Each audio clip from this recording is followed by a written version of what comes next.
Most brutal part is ಅವಳ ಯೋನಿ, ಅವಳ ಏನಿತ್ತೋ ಅದ್ರ ಒಳಗಡೆ 6 ಇಂಚ್ ಮಣ್ಣು ತುಂಬಿರ್ತಾರೆ. ಆ ಬಾಡಿ ಕಂಡೀಷನ್ ನ ನೋಡಿದಾದ್ಮೇಲೆ ಒಂದಂತೂ ತುಂಬಾ ಕ್ಲಿಯರ್ ಆಗಿ ಅರ್ಥ ಆಗುತ್ತೆ, ಅವಳನ್ನ ಯಾರೋ ತುಂಬಾ ಫೋರ್ಸ್ಫುಲಿ ಮಾಡಿ ನಂತರ ನಿರ್ದಯವಾಗಿ ಸಾಯಿಸಿದ್ದಾರೆ ಅಂತ. ಇಲ್ಲಿ ಕ್ರಿಮಿನಲ್ಸ್ ನ ಬುದ್ಧಿವಂತಿಕೆ ನೋಡಿ ಪೊಲೀಸ್ ಅವ್ರಿಗೆ ಏನೂ ಸುಳಿವು ಸಿಗ್ಬಾರ್ದು ಅಂತ ಅವಳ ಯೋನಿ ಒಳಗಡೆ 6 ಇಂಚ್ ಅಷ್ಟು ಮಣ್ಣು ತುಂಬ ಹೋಗಿರ್ತಾರೆ. ಸೊ ದೆನ್ ಪೊಲೀಸ್ ಅವ್ರಿಗೆ ವಿಷಯ ಗೊತ್ತಾಗುತ್ತೆ. ಅವರು ಸ್ಪಾಟ್ ಗೆ ಬಂದು ಸೌಜನ್ಯನ ಬಾಡಿನ ರಿಕವರ್ ಮಾಡಿ ಆ ಒಂದು ಸ್ಪಾಟ್ ನ ಕಂಪ್ಲೀಟ್ ಸೀಸ್ ಮಾಡ್ತಾರೆ. ಒಬ್ಳು ಸಾಮಾನ್ಯ ಮಿಡಲ್ ಕ್ಲಾಸ್ ಹುಡುಗಿ, ಒಬ್ಳು ವೆರಿ ಬ್ರೈಟ್ ಸ್ಟೂಡೆಂಟ್ ನ ಈ ಮಟ್ಟಿಗೆ ಇಷ್ಟು ನಿರ್ದಯವಾಗಿ ಸಾಯಿಸಿರೋದು ಯಾರು?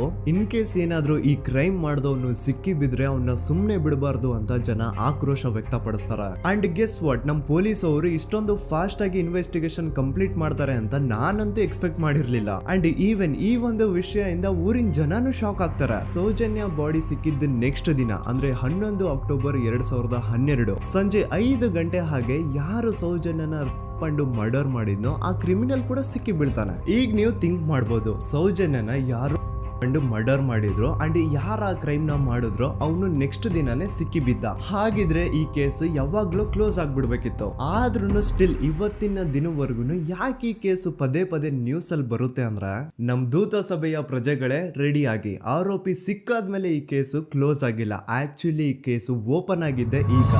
ನೋಡಿ, ಸೌಜನ್ಯನ ಬಾಡಿ ಸಿಕ್ಕಿದ್ದು ನೆಕ್ಸ್ಟ್ ದಿನ ಅಂದ್ರೆ 11 ಅಕ್ಟೋಬರ್ 2012 PSI ಯೋಗೇಶ್ ಅವರು ಯಾರನ್ನ ಈ ಕೇಸಲ್ಲಿ ಅರೆಸ್ಟ್ ಮಾಡಿದ್ರು ಅಂದ್ರೆ ಆತನ ಹೆಸರು ಬಂದು ಸಂತೋಷ್ ರಾವ್. 28-29 ವಯಸ್ಸಿರುವಂತಹ Santosh Rao first of all ಧರ್ಮಸ್ಥಳದವನು ಅಲ್ವೇ ಅಲ್ಲ, ಅವನು ಶೃಂಗೇರಿ. ಅವನು ಸಂತೋಷ್ ರಾವ್ ನ ತಂದೆ ಸ್ಕೂಲ್ ಟೀಚರ್ ಅಂಡ್ ತಾಯಿ ಹೌಸ್ ವೈಫ್. ಸಂತೋಷ್ ಮೊದ್ಲಿಂದನೂ ಒಂದ್ ಸ್ವಲ್ಪ ಮೆಂಟಲಿ ಇಲ್ಲಿರೋದ್ರಿಂದ ಅವನಿಗೆ ವಿದ್ಯೆ ಬರಹ ಅನ್ನೋದು ತಲೆಗೆ ಹೋಗಿರಲ್ಲ. ಹಾಗಾಗಿ ಅವನು ಶೃಂಗೇರಿಯಲ್ಲಿ ಒಂದು ಹೋಟೆಲ್ ಅಲ್ಲಿ ಕೆಲಸ ಮಾಡ್ತಿರ್ತಾನೆ. ಮೆಂಟಲಿ ಅನ್ಸ್ಟೇಬಲ್ ಇದ್ರೂ ಸಹ ಈತನಿಗೆ ದೇವ್ರ ಮೇಲೆ ಬಹಳ ನಂಬಿಕೆ ಇರುತ್ತೆ. ಹಾಗಾಗಿ ತಿಂಗಳಿಗೆ ಒಮ್ಮೆ ಆದ್ರೂ, ಅಟ್ಲೀಸ್ಟ್ 2 ತಿಂಗಳಿಗೆ ಒಮ್ಮೆ ಆದ್ರೂ ಈತ ಯಾವ್ದಾದ್ರು ಒಂದು ಪುಣ್ಯಕ್ಷೇತ್ರಕ್ಕೆ ವಿಸಿಟ್ ಮಾಡಿ ಬರ್ತಿರ್ತಾನೆ. ಹಾಗೇನೆ ಈ ಸತಿನೂ ಸಹ ಈತ ಧರ್ಮಸ್ಥಳಕ್ಕೆ ಬಂದಿರ್ತಾನೆ. ಇವನು ಧರ್ಮಸ್ಥಳಕ್ಕೆ ಬಂದಿದ್ದು ದಿನಾಂಕ 9 ಅಕ್ಟೋಬರ್ 2012. ಈ ದಿನಾಂಕನ ಸ್ವಲ್ಪ ನೋಟ್ ಮಾಡಿ ಇಟ್ಕೊಳ್ಳಿ, ಯಾಕಂತಂದ್ರೆ ಮುಂದೆ ಈ ಕೇಸಲ್ಲಿ ಇದೇ ಮೇಜರ್ ಟರ್ನಿಂಗ್ ಪಾಯಿಂಟ್. ಸೊ ಸೌಜನ್ಯನ ಡೆತ್ ಆಗಿಂತ ಒಂದು ದಿನ ಹಿಂದೆ ಧರ್ಮಸ್ಥಳಕ್ಕೆ ಬಂದಿರುವಂತಹ ಸಂತೋಷ್ ರಾವ್ಗೆ ಎಲ್ಲೂ ಉಳ್ಕೊಳ್ಳಿಕ್ಕೆ ಹೋಟೆಲ್ ಅಲ್ಲಿ ಅಥವಾ ಲಾಡ್ಜ್ ಅಲ್ಲಿ ರೂಮ್ ಸಿಗಲ್ಲ. ರೀಸನ್ ಇಷ್ಟೇ, ಸಂತೋಷ್ ರಾವ್ ನೋಡ್ಲಿಕ್ಕೆ ಸ್ವಲ್ಪ ಮೆಂಟಲಿ ಅನ್ಸ್ಟೇಬಲ್ ಪರ್ಸನ್ ತರ ಇರ್ತಾನೆ. ಅವನ ಅವತಾರ, ಅವನ ವೇಷಭೂಷಣ ಅಷ್ಟು ಸರಿ ಇರಲ್ಲ. ಹಾಗಾಗಿ ಇವನ್ಗೆ ಯಾವುದೇ ಒಂದು ಹೋಟೆಲ್ ಅಲ್ಲಿ ಅಥವಾ ಲಾಡ್ಜ್ ಅಲ್ಲಿ ಎಲ್ಲಿನೂ ರೂಮ್ ಸಿಗಲ್ಲ. ಸೊ ಉಳ್ಕೊಳ್ಳೋಕೆ ಜಾಗ ಸಿಗದೆ ಇವನೇನ್ ಮಾಡ್ತಾನೆ, ಅಲ್ಲೇ ಹತ್ರದಲ್ಲಿರುವಂತಹ ಬಾಹುಬಲಿ ಬೆಟ್ಟಕ್ಕೆ ಹೋಗಿ ಅಲ್ಲಿರುವಂತಹ ಬಾಹುಬಲಿ ಸ್ಟ್ಯಾಚು ಹತ್ರನೇ ಆಶ್ರಯ ತಗೊಳ್ತಾನೆ. ಅಂಡ್ 1-2 ದಿನ ಅವನು ಅಲ್ಲೇ ಉಳ್ಕೋತಾನೆ ಕೂಡ. ಡೇ ಟೈಮ್ ಅಲ್ಲಿ ಧರ್ಮಸ್ಥಳಕ್ಕೆ ಬಂದು ಧರ್ಮಸ್ಥಳ ಶ್ರೀ ಮಂಜುನಾಥ ದೇವಸ್ಥಾನದಲ್ಲಿದ್ದು ಅಲ್ಲೇ ಪ್ರಸಾದ ಊಟ ಎಲ್ಲ ಮಾಡಿ ನಂತರ ನೈಟ್ ಆಗ್ತಿದ್ದಂಗೆ ಬಾಹುಬಲಿ ಬೆಟ್ಟಕ್ಕೆ ಹೋಗಿ ಆ ಸ್ಟ್ಯಾಚು ಹತ್ರನೇ ಮಲ್ಕೊಳ್ತಿರ್ತಾನೆ. ಸೊ ಒಂದು ದಿನ ಅಂದ್ರೆ 11 ಅಕ್ಟೋಬರ್ 2012 ಸಂಜೆ 5 ಗಂಟೆ ಹಾಗೆ ಈ ಸಂತೋಷ್ ರಾವ್ ತನ್ನ ಪಾಡಿಗೆ ತಾನು ಆ ಬೆಟ್ಟದ ಮೇಲೆ ಕೂತ್ಕೊಂಡು ಸೀನರೀಸ್ ನ ಎಂಜಾಯ್ ಮಾಡ್ತಾ ಇರಬೇಕಾದ್ರೆ ಯಾರೋ ಅದೇ ಊರಿನ 5 ಜನ ಕಿಡಿಗೇಡಿಗಳು ಬಂದು ಇವನ್ ಹತ್ರ ಜಗಳ ತೆಗಿತಾರ. ಈ 5 ಜನ ಯಾರು ಅಂತ ನಂತರ ಹೇಳ್ತೀನಿ. ಸೊ ಈ 5 ಜನ ಕಿಡಿಗೇಡಿಗಳು ಸಂತೋಷ್ ರಾವ್ ಹತ್ರ ಜಗಳ ತೆಗೆದು ಅವನ್ನ ಅವಾಚ್ಯ ಶಬ್ದಗಳಿಂದ ಬೈದು ಅವನ್ನ ಹೊಡೆದು, ಅಷ್ಟೇ ಸಾಲದೆ ಆ 5 ಜನ ಸಂತೋಷ್ ರಾವ್ನ ಪೊಲೀಸ್ ಸ್ಟೇಷನ್ಗೆ ಎಳ್ಕೊಂಡ್ ಬಂದು ಇವನು ನಾವು ಬಾಹುಬಲಿ ಬೆಟ್ಟಕ್ಕೆ ಅಂತ ಹೋಗಿದ್ರೆ ಅಲ್ಲಿ ನಮ್ಮ ಮೇಲೆ ಅಟ್ಯಾಕ್ ಮಾಡ್ದ, ಇವ್ನು ನೋಡ್ಲಿಕ್ಕೂ ಸಹ ಒಳ್ಳೆ ಸೈಕೋ ಕಿಲ್ಲರ್ ಇದ್ದಂಗಿದಾನೆ, ನಮ್ಗೆ ಯಾಕೋ ನಿನ್ನೆ ನಮ್ಮೂರಲ್ಲಿ ನಡೆದಿರುವಂತಹ ಘಟನೆ ಆ ಸೌಜನ್ಯನ ಪಂಡು ಮರ್ಡರ್ ಇವನೇ ಮಾಡಿದಾನೆ ಅಂತ ಡೌಟ್ ಬರ್ತಿದೆ ಅಂತ ಆ 5 ಜನ ಕಿಡಿಗೇಡಿಗಳು ಸಂತೋಷ್ ರಾವ್ನ ಪೊಲೀಸ್ ಅವ್ರ ಹತ್ರ ಹಾಕೊಡ್ತಾರ. ಅಂಡ್ ಪೊಲೀಸ್ ಅವರು ಕೂಡ ಎಂತವ್ರು ನೋಡಿ, ಯಾರೋ 5 ಜನ ಕಿಡಿಗೇಡಿಗಳು ಬಂದು ಇವನೇ ಕೊಲೆ ಮಾಡಿದಾನೆ ಅಂತ ಹೇಳಿದ ತಕ್ಷಣ ಹಿಂದೆ ಮುಂದೆ ಕ್ರಾಸ್ ಚೆಕ್ ಮಾಡದೆ ಸಂತೋಷ್ ರಾವ್ನ ಅರೆಸ್ಟ್ ಮಾಡಿ ಸೌಜನ್ಯ ಕೇಸ್ನ ಆರೋಪಿ ಸಿಕ್ಕಿದಾನೆ ಅಂತ ಎಲ್ಲಾ ಕಡೆ ಘೋಷಣೆ ಮಾಡ್ಬಿಡ್ತಾರ.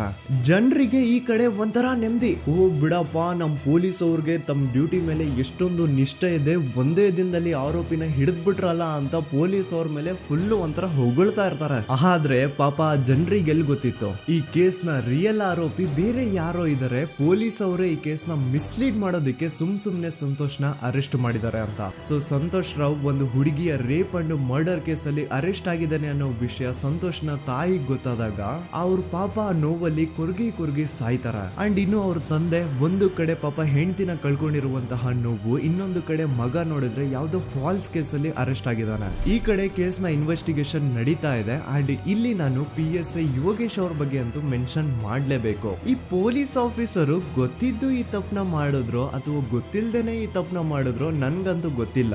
ಸೊ ಇವ್ರು ಏನ್ ಮಾಡ್ತಾರೆ ಅಂತಂದ್ರೆ ಸೌಜನ್ಯನ ಬಾಡಿನ ಪೋಸ್ಟ್ ಮಾರ್ಟಮ್ಗೆ ಕಳಿಸಿದಾಗ ಡಾಕ್ಟರ್ಸ್ ಹಂಗೋ ಹಿಂಗೋ ಮಾಡಿ ಇಂದ ಕೆಲವೊಂದು ಸ್ಪರ್ಮ್ ನ ಸ್ಯಾಂಪಲ್ಸ್ ಕಲೆಕ್ಟ್ ಮಾಡ್ತಾರೆ. ಅದನ್ನ ಅವರು PSI ಯೋಗೇಶ್ಗೆ ಕೊಟ್ಟು ಇದನ್ನ ವಿತಿನ್ 72 ಅವರ್ಸ್ ಒಳಗಡೆ ಇನ್ನೊಂದು ಲ್ಯಾಬ್ ಗೆ ಸಬ್ಮಿಟ್ ಮಾಡಿ ಅಂತ ತುಂಬಾ ಕ್ಲಿಯರ್ ಆಗಿ ಹೇಳ್ತಾರೆ. ಆದ್ರೆ PSI ಯೋಗೇಶ್ ಆ ಸ್ಪರ್ಮ್ ಸ್ಯಾಂಪಲ್ಸ್ ನ ವಿತಿನ್ 72 ಅವರ್ಸ್ ಒಳಗಡೆ ಲ್ಯಾಬ್ ಕಳ್ಸೋದಿರ್ಲಿ, ಅದನ್ನ 12 ದಿನ ಆದ್ಮೇಲೆ ಲ್ಯಾಬ್ ಕಳಿಸ್ತಾರೆ. ಅಷ್ಟೊತ್ತಿಗೆ ಆಲ್ರೆಡಿ ಆ ಸ್ಪರ್ಮ್ ಸ್ಯಾಂಪಲ್ಸ್ ಗೆಲ್ಲ ಫಂಗಸ್ ಹಿಡಿದು ಅದು ಅನ್ಫಿಟ್ ಫಾರ್ ಟೆಸ್ಟಿಂಗ್ ಅಂತ ಬರುತ್ತೆ. ಈಗ ನೀವೇ ಹೇಳಿ, ಎಂತ ಡಂಬೆಸ್ಟ್ ಪರ್ಸನ್ ಪೊಲೀಸ್ ಆಫೀಸರ್ ಆಗಿದ್ರು ಅವನ ಹತ್ರ ಒಂದು ಮರ್ಡರ್ ಕೇಸ್ ಬಂದಾಗ ಅವನ ಹತ್ರ ಇರೋ ಮೇನ್ ಸಾಕ್ಷಿನೇ, ಮೇನ್ ಎವಿಡೆನ್ಸ್ ಆ ಹುಡುಗಿಯ ಇಂದ ಕಲೆಕ್ಟ್ ಆಗುವಂತಹ ಸ್ಪರ್ಮ್ ಸ್ಯಾಂಪಲ್ಸ್. ಸೊ ಅದನ್ನ ಮೊದಲು ಲ್ಯಾಬ್ ಕಳಿಸಿ ಅದನ್ನ ಐಡೆಂಟಿಫೈ ಮಾಡೋದು ಪೊಲೀಸ್ ಅವರ ಫಸ್ಟ್ ಡ್ಯೂಟಿ.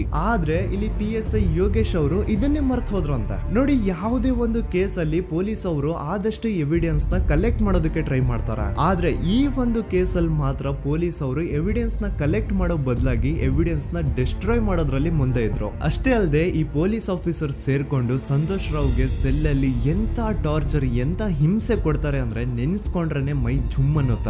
ಹೊಡಿಯೋದು, ಕೆಟ್ಟದಾಗ ಬೈಯೋದು ಇದೆಲ್ಲ common. Most brutal parties Santosh ರಾವ್ನ ಪ್ಯಾಂಟ್ ಬಿಚ್ಚಿ ಅವನ ಪ್ರೈವೇಟ್ ಪಾರ್ಟ್ ಮೇಲೆ ಬಿಸಿ ಬಿಸಿ ಕುದೀತಾ ಇರುವಂತಹ ನೀರ್ ಚಲ್ತಾರ. ಈ ಕ್ರೈಮ್ ನೀನೇ ಮಾಡಿದ್ಯಾ ಅಂತ ಒಪ್ಕೋ, ಇಲ್ಲ ಅಂತಂದ್ರೆ ನಿನ್ನ ಸೆಲ್ ಒಳಗಡೆನೆ ಸಾಯಿಸ್ಬಿಡ್ತೀವಿ, ನಿನ್ನ ತಂದೆ ತಾಯಿ ಎಲ್ರು ಸಾಯಿಸ್ಬಿಡ್ತೀವಿ ಅಂತ ಬ್ಲಾಕ್ ಮೇಲ್ ಮಾಡ್ತಾರ. ನೋಡಿ, ಸಂತೋಷ್ ರಾವ್ ಜಾಗದಲ್ಲಿ ನನ್ನಂತ ನಿಮ್ಮಂತ ನಾರ್ಮಲ್ ಪರ್ಸನ್ ಯಾರಾದ್ರೂ ಇದ್ದಿದ್ರೆ ಪೊಲೀಸ್ ಅವರು ಕೊಡ್ತಿರುವಂತಹ ಹಿಂಸೆನ ತಡ್ಕೊಳಕ್ಕಾಗದೆ ಆ ಕ್ರೈಮ್ ಮಾಡಿಲ್ಲ ಅಂದ್ರೂ ಮಾಡಿದೀನಿ ಅಂತ ಒಪ್ಕೊಬಿಡ್ತಾ ಇದ್ವಿ. ಆದ್ರೆ ಸಂತೋಷ್ ರಾವ್ ಮೆಂಟಲಿ ಇಲ್ಲಿರೋದೇ ಅವನ್ಗೆ ಅಡ್ವಾಂಟೇಜ್ ಆಗೋಯ್ತು. ಪೊಲೀಸ್ಗಳು ಸಂತೋಷ್ ರಾವ್ಗೆ ಎಷ್ಟೇ ಹೊಡೆದ್ರು, ಎಷ್ಟೇ ಬೈದ್ರು, ಎಷ್ಟೇ ಬ್ಲಾಕ್ ಮೇಲ್ ಮಾಡಿದ್ರು ಸಂತೋಷ್ ರಾವ್ ಬಾಯಲ್ಲಿ ನಾನ್ ಈ ಕ್ರೈಮ್ ನ ಮಾಡಿಲ್ಲ ಅಂತಾನೆ ಬರುತ್ತೆ ಹೊರತು ಆ ಕ್ರೈಮ್ ನ ಅವನು ಒಪ್ಕೊಳ್ಳೋದೇ ಇಲ್ಲ. ದೆನ್ ಕೋರ್ಟ್ ಟ್ರಯಲ್ಸ್ ಸ್ಟಾರ್ಟ್ ಆಗುತ್ತೆ. ಈ ಕ್ರೈಮ್ ನ ಸಂತೋಷೇ ಮಾಡಿದಾನೆ ಅಂತ ಸೌಜನ್ಯ ಕಡೆಯ ಲಾಯರ್ ವಾದ ಮಾಡ್ತಾನೆ. ಅದಕ್ಕೆ ಆಪೋಸಿಟ್ ಆಗಿ ಸಂತೋಷ್ ರಾವ್ ಕಡೆಯಿಂದ ಒಬ್ರು ಲಾಯರ್ ಇಲ್ಲ, ಸಂತೋಷ್ ರಾವ್ ಈ ಕ್ರೈಮ್ ನ ಮಾಡ್ಲಿಕ್ಕೆ ಸಾಧ್ಯನೇ ಇಲ್ಲ ಅಂತ ವಾದ ಮಾಡ್ತಿರ್ತಾರೆ.